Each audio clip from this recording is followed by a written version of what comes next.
नमस्ते, वंदे मातरम साथियों। मैं वैद्य गुरदर्शन कुमार शास्त्री मध्य प्रदेश सागर डिस्ट्रिक्ट से आप सभी का हमारे यूट्यूब चैनल में बहुत बहुत स्वागत है। मित्रों, हमने 1 अगस्त 2024 को अष्टांग हृदय के ऊपर एक नया बैच आरंभ किया था।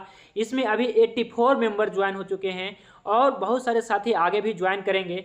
तो संभव नहीं है कि एक एक घंटे का वीडियो हमारा ये सुन पाएंगे पीछे का जो है, इसलिए ये क्लास को कवर करने के लिए हम एक वीडियो की एक सीरीज आरंभ करने वाले हैं जिसका नाम रहेगा अष्टांग हृदयम फास्ट। अर्थात हमने जो क्लास में बताया है लंबी वीडियो के माध्यम से, अब हम 10 से 15 मिनट के वीडियो के माध्यम से आपको बताएंगे अष्टांग हृदयम का पूरा सार। तो मित्रों, ये वीडियो सीरीज बहुत ही इंपॉर्टेंट होने वाली है। तो सभी साथी जो साथी नहीं जुड़ पाए थे 1 अगस्त से, तो उनके लिए एक सुनहरा अवसर है कि हमारे ये वीडियो सीरीज को देखिए। अष्टांग हृदयम फास्ट जो ये यूट्यूब पे पूरा प्लेलिस्ट रहेगा अष्टांग हृदयम फास्ट से। इसमें अष्टांग हृदयम के जितने भी क्लास हुए अब तक उनकी जो है पूरी मतलब क्या है कि डिटेल से भी कहिए और पूरे रफ्तार के साथ जो है, इसमें कोई टाइम पास नहीं होगा, आपका समय भी बचेगा और आपको पूरी जानकारी आपको मिल जाएगा अष्टांग हृदयम का।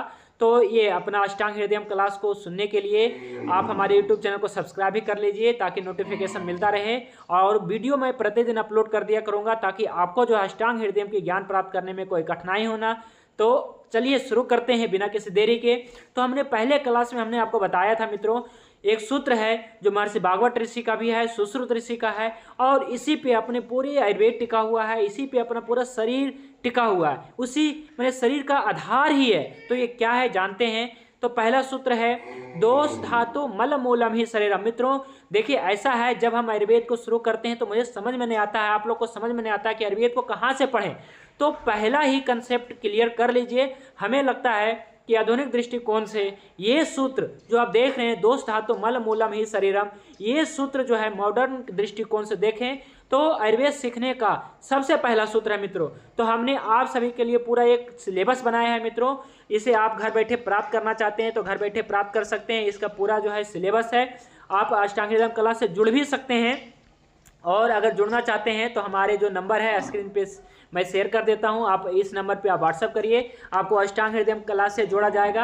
और आप जो है अष्टांग हृदयम क्लास भी ले सकते हैं, जो क्या है लंबी क्लास होती है, 8 बजे से 9 बजे तक चलती है। लेकिन ये शॉर्ट सीरीज हमने शुरू किया है तो ये इसमें भी आपको बहुत ज़्यादा ज्ञान मिलेगा, आपको पूरी जानकारी अष्टांग हृदयम को मिलने वाली है। तो देखिए, पहला सूत्र हम आप लोग के सामने रख रहे हैं जिसका नाम है दोष धातु मल मूलम ही शरीरम। अर्थात भागवत ऋषि सुश्रुत ऋषि कहते हैं कि अपना जो शरीर है ना, इसका आधार क्या है।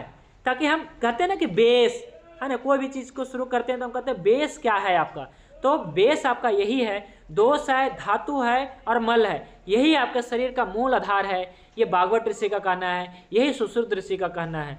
तो ये दोष धातु मल ये शरीर का आधार है, अपना ये मूल है, बेस है। तो जब तक हम बेस को मजबूत नहीं करेंगे तो आपका किस प्रकार से शरीर खड़ा रह पाएगा। तो ये जानते हैं दोष धातु मल क्या है।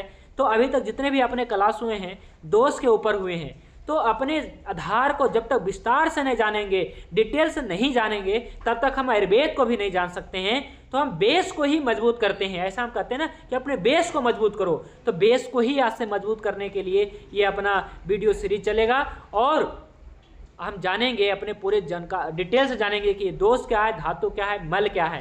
तो अपना ये क्लास को कंटिन्यू रखिए ताकि आपको दोष धातु मल के बारे में पता चले। और जब ये पता चल जाएगा तो आपको शरीर का मूल आधार पता चल जाएगा, तो आप अपने शरीर में जो भी व्याधियाँ होगी आपके रोगी के, आप ठीक कर पाएंगे।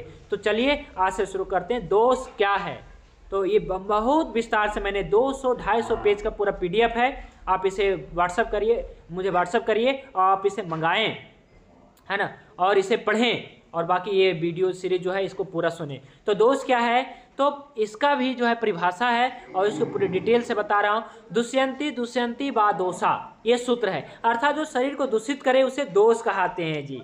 अर्थात जो आपके शरीर को दूषित करे और दूषित करने के बाद आपको रोगी करे, रोगी बना दे, इसे हम दोष कहते हैं। इसे सूत्र में कहा गया दुष्यंती दुष्यंती वा दोषा, आपके शरीर को दूषित करता हो, है ना। और जो दूसरे को दूषित करे अथवा स्वयं दूषित हो उसे दोष कहते हैं। जैसे क्या है कि जो दूषित होगा वही जो दूसरे को दूषित करेगा, अर्थात जो गंदा होगा वही आपको गंदा कर सकता है। यही इसका मतलब है। तो दोष क्या हो गया, आपको समझ में आ गया, जो शरीर को दूषित करता है। धातु क्या है, तो कहते हैं जो द्रव्य शरीर का धारण करे या पोषण करे, इसे धातु कहा गया है जी। धारण और पोषण दोनों बात आती है ना। तो शरीर को जो धारण करने का कार्य करता है, यानी कि आपके शरीर को जो बनाए रखता है, शरीर का पोषण भी देता है, उसे धातु कहते हैं।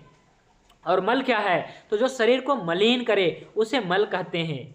तो ये कहते हैं, ये जो है दोष धातु मल है, इसे बताया गया है, महर्षि भागवत ऋषि ने बताया है सूत्रों के माध्यम से कि रजस तमस मनसो देवचा दोषा बुधा था, अर्थात मन के दोष 2 हैं और शरीर के दोष 3 हैं। तो आपने सुना होगा, यानी ये दोष भी 2 प्रकार के होते हैं, शारीरिक दोष, मानसिक दोष। तो शारीरिक दोष क्या है, तो आपके रज और तम, आपने सुना रजोगुण तमोगुण, ये क्या है, मन के दोष हैं और इनके बहुत सारे रोग हैं, राग आदि रोग हैं। और दूसरा होते हैं शारीरिक दोष, ये बात पित्त का आपने बहुत सुना होगा आयुर्वेद में, है ना। अनपढ़ व्यक्ति भी आता है, कहता है वैद्य जी हमारा बात पित्त कफ क्या बिगड़ गया बताइए तो इस प्रकार से वो खुद जानता है कि बात पित्त कफ होते हैं। और ये बात पित्त कफ क्या है पता, बात पित्त कफ महाभूत हैं, ये है ना, पंच महाभूतों का ही जो है संक्षेप में हम बात पित्त कफ कहते हैं। तो आगे मैं बताऊंगा, जैसे बात है तो वायु और आकाश महाभूत को हम बात कहते हैं जी। तेज महाभूत यानी अग्नि महाभूत को हम पित्त कहते हैं, और जल और पृथ्वी महाभूत को हम कफ कहते हैं। तो ये जो त्रिदोष है ना, इसको हम त्रिदोष भी कहते हैं, बात पित्त कफ त्रिदोष है। तो अंततः ये महाभूत ही हैं, और अपने शरीर में क्या है जी, अपना शरीर पंच महाभूतों से बना है, और ये असंतुलित हो गया है तो हम बीमार हैं। इसी को हमें संतुलित करना है, अपने पंच महाभूतों को ही बैलेंस करना है, तो हम निरोग होंगे। तो कैसे करना है, तो पहले समझेंगे बेस को। तो दोष धातु मल मूलम ही शरीरम, दोष आपको पता चल गया क्या है, तो बात पित्त शारीरिक दोष, मानसिक दोष। तो शारीरिक दोष भी 2 प्रकार के होते हैं, आपके बात पित्त कफ, और मानसिक दोष क्या है, रज और तम। वायु पित्तम कफश्चेति त्रयोदोषा समासता, अर्थात आयुर्वेद शास्त्र में संक्षेप में 3 दोष माने जाते हैं। पृथ्वी और जल महाभूत से कफ दोष, तेज महाभूत से पित्त दोष, और आकाश और वायु महाभूत से बात दोष। इस प्रकार से आपको समझना है। अब हम जानेंगे जी कि ये बात पित्त कफ को दोष कहते हैं तो कब कहते हैं, तो जब बात आदि दोष जब शरीर को दूषित करते हैं तो ये दोष कहलाते हैं। तो बात पित्त कफ का नाम केवल दोष नहीं है, अपितु इसे धातु भी कहते हैं, मल भी कहा गया है। जब ये बात पित्त कफ शरीर को धारण करता है तो धातु, और मलिन करता है तो मल।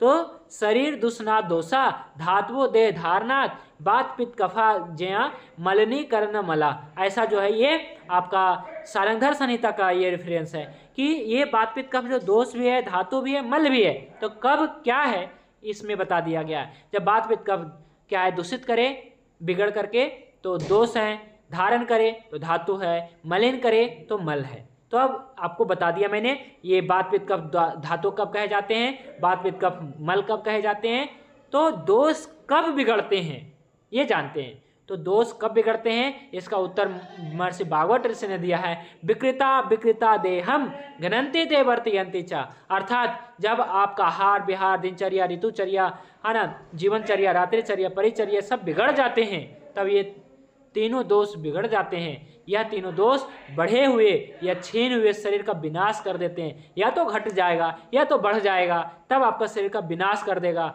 विकृता विकृता, या तो बढ़ जाएगा या तो घट जाएगा, तो क्या है आपके शरीर का जो है विनाश कर देगा। और घनंती ते वर्तयन्ति च, आने की शरीर का विनाश कर देगा बढ़ने या घटने पे, लेकिन जब ये सम अवस्थिति में रहेगा तो आपको जीवन दान करते हैं, यह अष्टांग हृदय का कहना है जी। अब हम जानते हैं दोष धातु मल मूलम ही शरीर, आपको दोष पता चल गया। इसके बाद धातु आता है, तो धातु क्या है जी, तो आपके शरीर में जो रस है ना, रक्त है, मांस है, मेद है, अस्थि है, मज्जा है, शुक्र है, इसको धातु कहा गया है। तो इसके बारे में विस्तार से जानेंगे, लेकिन अभी आपका टॉपिक मुख्य रूप से है दोष क्या है, तो दोष क्लियर कर लें। इसके बाद हम धातु के बारे में भी बताने वाले हैं और मलों के बारे में भी बताने वाले हैं। तो अब जानते हैं कि ये बात पित्त कफ आपको बताया मैंने, तो बात क्या है, पित्त क्या है, कफ है क्या है, इसके कितने भेद हैं, इसके कितने रोग हैं, इसके लक्षण क्या हैं, इस कैसे बिगड़ते हैं, सब का ऑथेंटिक रेफरेंस के साथ मैं प्रेजेंट करने वाला हूँ। तो वीडियो को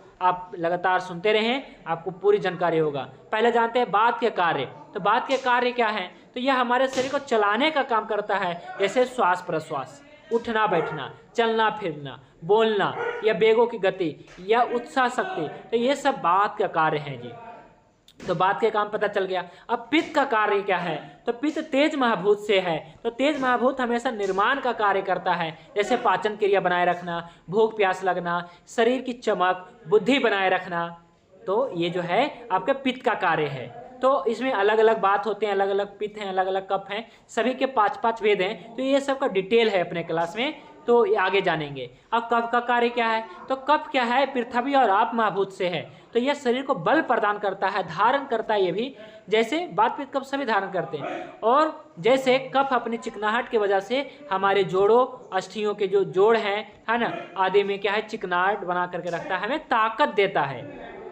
तो इस प्रकार से वात पित्त कफ के कार्य हो गया क्लियर। अब हम जानेंगे कि वात पित्त कफ क्या हैं, असल में वात पित्त कफ क्या है। इससे पहले यदि आप अष्टांग हृदय क्लास को जोड़ना चाहते हैं मित्रों, तो आप हमारे जो नंबर है इस पर आप व्हाट्सएप करिए और आप अष्टांग हृदय क्लास को जरूर ज्वाइन करें। और जो भी साथी केस टेकिंग करवाना चाहते हैं, अपनी चिकित्सा घर बैठे करवाना चाहते हैं, तो मित्रों क्षमा चाहते हैं, हम केवल उसी का केस टेकिंग करते हैं जो हमारे क्लास अष्टांग हृदय क्लास के मेंबर हैं, उसी का। क्योंकि हमारे पास बहुत ज़्यादा समय नहीं रहता और ऐसा है कि ऑनलाइन चिकित्सा देने में, भेजने में बहुत ज़्यादा कठिनाइयाँ होती हैं। और सबसे पहला तो होता है सटीक निदान करना, जो हम आपको नहीं कर पाते हैं क्योंकि आप हमसे बहुत ज़्यादा दूर होते हैं। तो जो बताया गया आयुर्वेद में, दर्शन स्पर्श प्रश्नय परिच्छेद च रोगिनम, अर्थात अपने रोगों की परीक्षा, रोगी की परीक्षा जो है हम देख करके और नाड़ी देख करके, उदर परीक्षण करके और विभिन्न प्रकार के प्रश्न करके करना चाहिए। ऐसा हमने अष्टांग हृदय में आपको रेफरेंस बताया है आगे क्लास में।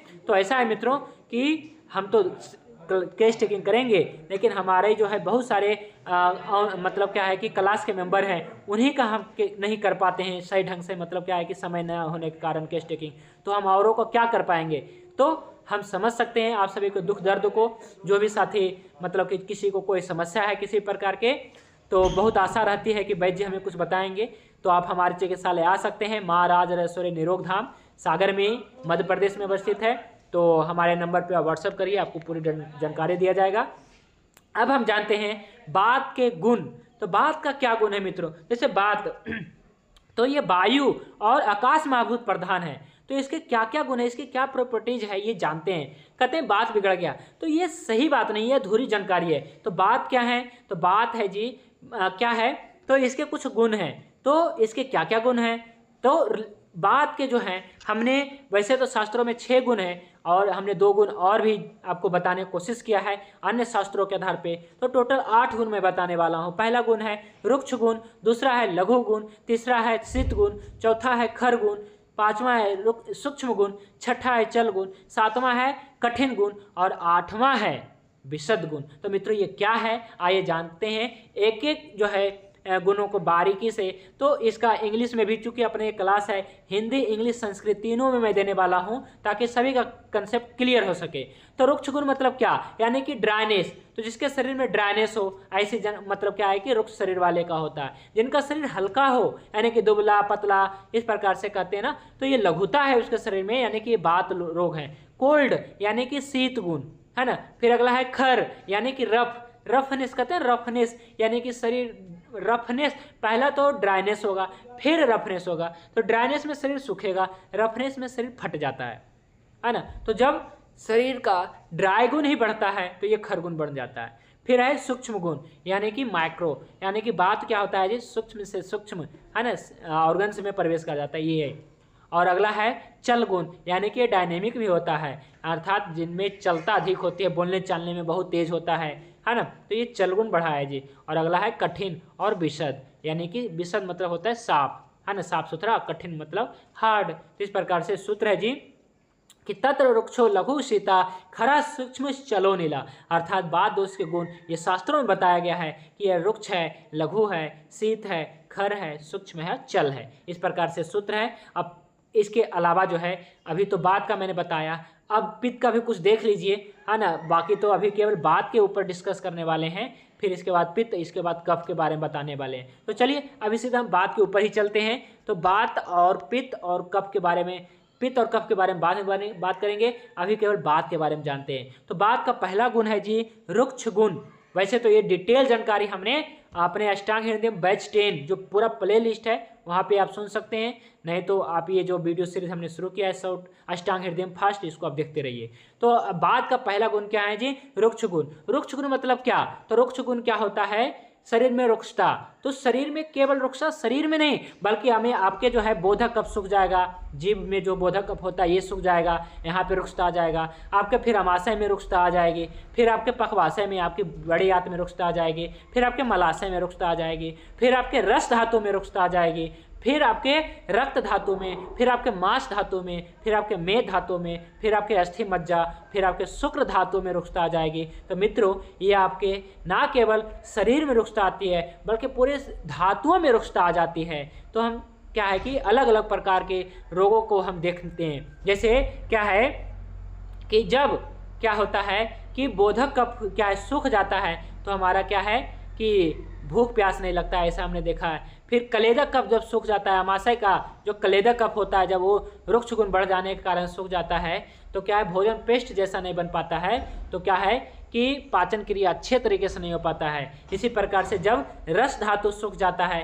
तो आपका पोषण नहीं मिल पाता है। रक्त धातु सूख जाने से रक्त संबंधित बहुत सारी बीमारियां हो सकती है, और मांस धातु सूख जाने से पूरा शरीर दुबला पतला हो जाता है। मेद धातु सूख जाने से आपके शरीर की चिकनाई खत्म हो जाती है। अस्थि मज्जा धातु सूख जाने से आपकी अस्थियां कमजोर हो जाएंगी, अस्थियां खोखला हो जाएंगी मज्जा धातु सूखने से। और शुक्र धातु सूख जाने से मित्रों आपके पूरे शरीर की मतलब जीर्ण शीर्ण हो जाएगा शरीर, और स्पर्म आदि मतलब क्या है कि कम हो जाएंगे, और आप मतलब क्या है कि रोगी नपुंसक हो जाएगा, है ना। इस प्रकार से बात का रुक्ष गुण बिगड़ जाने से ही बात के बहुत सारे बीमारियां हो जाती हैं मित्रों। तो इसकी जानकारी जो है क्या है कि ये सारे जो है हमारा सिलेबस में है, आप इसे जो है व्हाट्सअप करिए और इसे आप मंगा सकते हैं, कम से कम PDF को जरूर मंगाएं। फिर इसी प्रकार से तो इसकी चिकित्सा क्या है ना, बात का रुक्ष गुण है, ठीक है, तो इसकी चिकित्सा क्या है? इसकी चिकित्सा यही है, सबसे पहले इसका दीपन पाचन करना है। यदि भूख नहीं लग रही तो भूख बढ़ाना है और भोजन को पचाना है। इसके बाद दीपन पाचन करके और आपको जो है वायु को प्रतिलोम करने के लिए, मल को अनुलोम करने के लिए, सॉरी वायु और मल को अनुलोम करने के लिए, ना कि प्रतिलोम करने के लिए, है ना। जो प्रतिलोम है उसको अनुलोम करना है। इसके लिए आपको सबसे अच्छा है ये कि आप जो है चिंचा लवण नामक तेल का इस्तेमाल करें, है ना। तो चिंचा लवण क्या है? एक क्या है कि बहुत ही अच्छा मेडिकेटेड क्या है कि तेल है ना। ऑयल बेस है वैसे तो बात के रोगों में चिंचा लवण तेल बहुत अच्छा लाभ करता है। इसके बाद आप घी का सेवन कर सकते हैं, इसी प्रकार शतावरी का सेवन कर सकते हैं, और ये दीपन पाचन चूर्ण का भी सेवन कर सकते हैं। सबसे अच्छा बेस्ट क्या है बात वालों के लिए? तो सबसे अच्छा जो है बात के रुक्ष गुण बढ़ने में आपको सबसे अच्छा जो फायदा करेगा वो है आपका चिंचा लवण तेल। ये आपके जो है आंतों के जो है चिकनाई को बरकरार रखेगा, और इससे भी बढ़िया अगर कुछ लेना है तो घी, मेडिकेटेड घी का भी सेवन कर सकते हैं। बात का जो दूसरा गुण है और लघु गुण है, इसके बारे में हम डिटेल से जानकारी दूसरे वीडियो में देंगे। और आपको ये जानकारी कैसे लगी और क्या हम ये वीडियो सीरीज को जारी रखें या ना रखें, आप हमें कमेंट करके जरूर बताएं। आप सभी को हृदय की गहराइयों से बहुत बहुत धन्यवाद। भगवान धन्वंतरि की कृपा आप सभी पे बने रहे। जय धन्वंतरि, जय आयुर्वेद।